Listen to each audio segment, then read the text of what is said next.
Assalamualaikum warahmatullahi wabarakatuh. Perkenalkan, nama saya Andi Maglata dengan NIM 21060850-2008. Pada kesempatan ini, saya akan menjelaskan atau memaparkan materi saya dari kelompok 2. Materinya yaitu teori tentang religi. Materinya itu agama berkaitan dengan upaya manusia untuk mengukur makna keberadaan mereka sendiri dan alam semesta. Agama dapat membangkitkan kebahagiaan batin yang paling sempurna, perasaan takut dan rasa yang paling ingin tahu. Meskipun agama diarahkan sepenuhnya kepada dunia yang tidak terlihat atau akhirat, tetapi agama juga melibatkan dirinya dalam urusan sehari-hari. Gambar dapat berulang sekali ditafsirkan ulang untuk mengevaluasi pola-pola sosial yang baru. Agama berkaitan dengan kemampuannya untuk terus-menerus menyesuaikan diri dengan deskripsi situasi tingkat tertinggi serta bentuk-bentuk kritik baru. Beberapa ahli mencoba memberikan argumen tentang keberadaan agama atau religi yang berbeda dengan melahirkan berbagai corak pendapat, tapi bisa dikatakan keberagaman seseorang dipengaruhi oleh dua faktor, yaitu eksternal dan internal. Kemampuan otak manusia untuk membentuk gagasan-gagasan dari konsep-konsep dalam akalnya menyebabkan bahwa ia mampu membayangkan dirinya sendiri terlepas dari lingkungannya yang merupakan dasar dari kesadaran akan identitas dan kepribadian dirinya. Berbagai jenis hewan juga memiliki identitas diri. Namun kesadaran akan identitas itu tidaklah setajam manusia, karena dengan akalnya manusia memiliki kemampuan untuk membayangkan peristiwa-peristiwa yang mungkin menimpa dirinya, baik yang membahagiakannya maupun yang dapat membawa kesengsaraan baginya.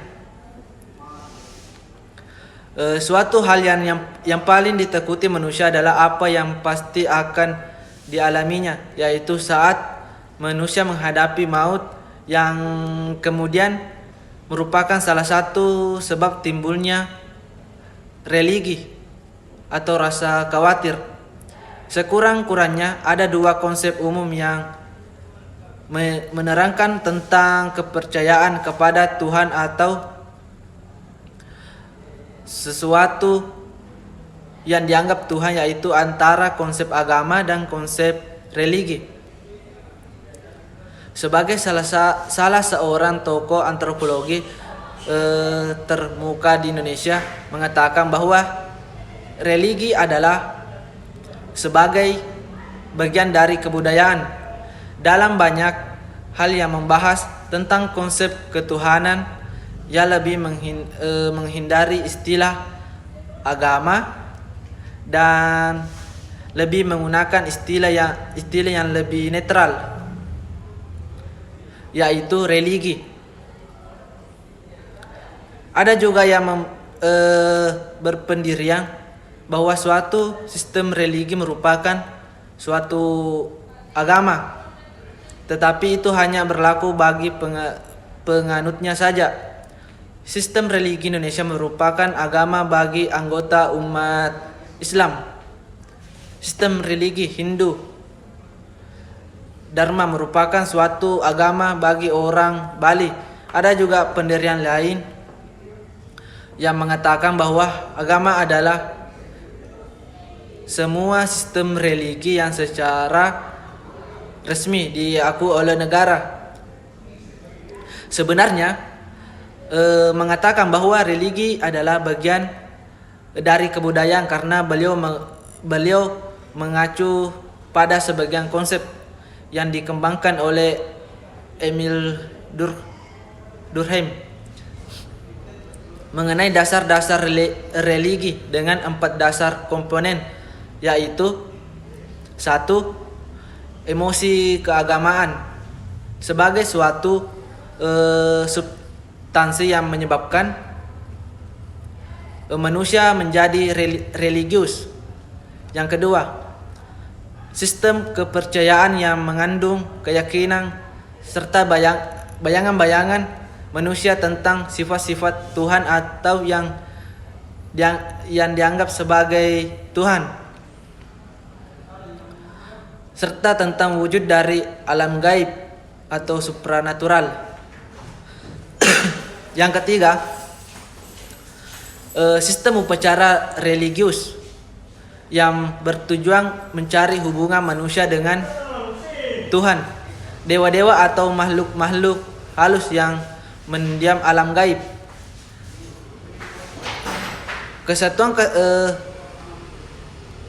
Yang keempat, kelompok-kelompok religius atau kesatuan-kesatuan sosial yang menganut sistem kepercayaan tersebut. Teori-teori religi. Teori-teori tentang religi menurut para ahli manusia percaya kepada suatu kekuatan yang dianggapnya lebih tinggi dari dirinya. Manusia melakukan berbagai macam cara untuk mencari hubungan dengan kekuatan-kekuatan tersebut.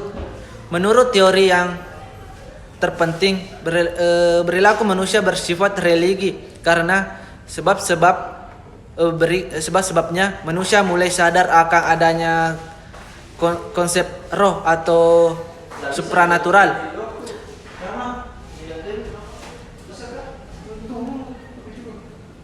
Manusia mengakui adanya berbagai gejala yang tidak dapat dijelaskan.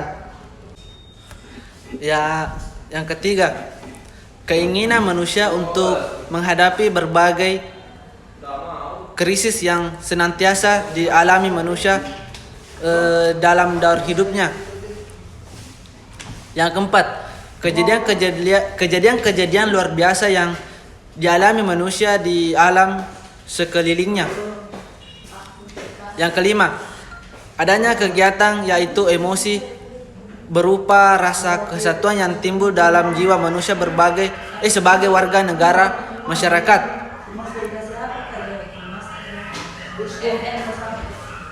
Yang kelima, manusia menerima suatu firman dari Tuhan. Teori religi dalam kehidupan manusia terdahulu mengumumkan teori tentang jiwa, mengatakan asal mula religi itu adalah kesadaran manusia akan paham jiwa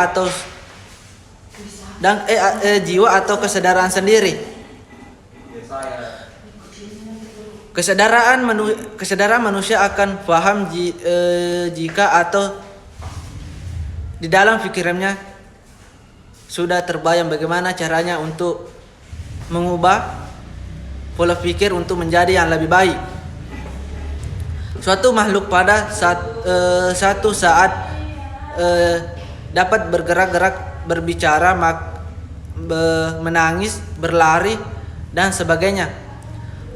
Artinya makhluk itu ada dalam keadaan hidup, tetapi pada saat yang lain makhluk itu seolah-olah tidak melakukan aktivitas apa-apa. Tidak ada tanda-tanda gerak pada makhluk itu, artinya makhluk itu telah mati. Demikian lambat laut manusia mulai sadar bahwa gerakan dalam alam itu atau hidup itu disebabkan oleh suatu hal yang ada di samping tubuh jasmani dan kekuatan-kekuatan itulah yang disebut sebagai jiwa atau raga. Peristiwa mimpi-mimpi dalam mimpinya manusia melihat dirinya di tempat-tempat lain daripada tempat tidurnya. Demikian manusia mulai membedakan antara tubuh jasmaninya yang ada di tempat tidur dan suatu bagian lain dari dirinya yang pergi ke tempat-tempat lain. Bagian lain itulah yang disebut sebagai jiwa. Sifat abstrak dari jiwa tadi menimbulkan keyakinan diantaranya manusia bahwa jiwa dapat hidup langsung lepas dari tubuh jasmani dengan tubuh yang tidak sehat dan hanya dapat meninggalkan tubuh waktu manusia tidur dan waktu manusia tidak sadarkan diri atau pingsan. Disitulah manusia dikatakan hidup pergi melayang-layang, maka tubuh berada dalam keadaan yang lemah. Namun menurut Taylor, walaupun melayang hubungan jiwa dengan jasmani pada saat-saat seperti tidur atau pingsan, tetapi hanya ada waktu seorang manusia mati. Seorang mati, jiwa itu pergi melepaskan diri dari hubungan tubuh jasmani untuk selama-lamanya. Tempat bahwa sistem religi memiliki kecenderungan yang sama terhadap ilmu gaib. Akan tetapi kedua hal tersebut sebenarnya berada seperti yang telah dijelaskan bahwa sistem religi adalah suatu rangkaian menimbulkan getaran hati yang disebut emosi, keagamaan dalam melakukan aktivitas, olahraga, dan sebagainya manusia sehingga sikap-sikap kehidupan yang hakiki.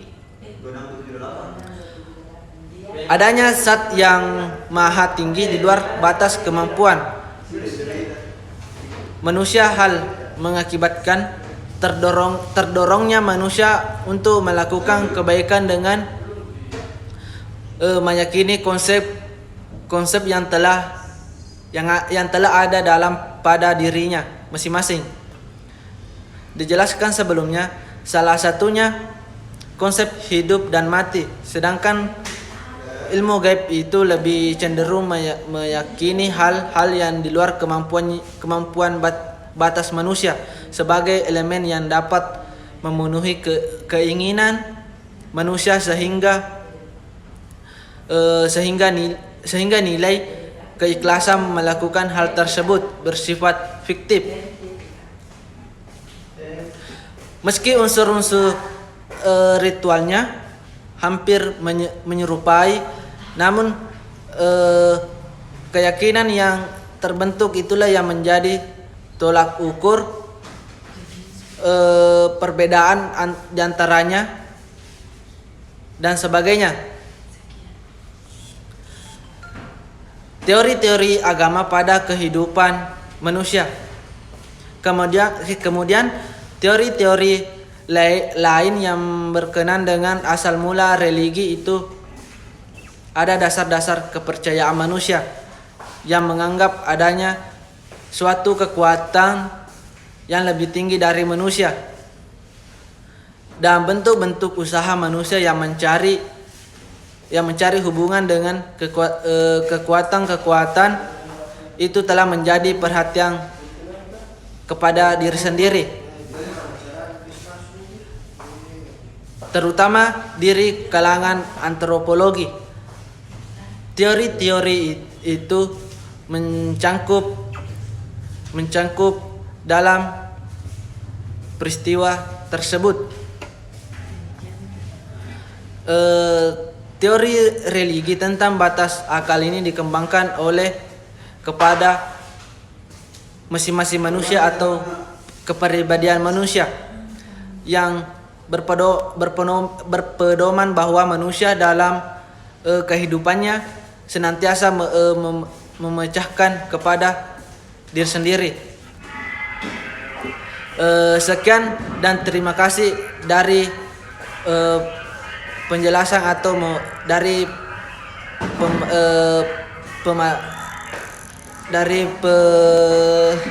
pemaparan materi saya. Lebih mohon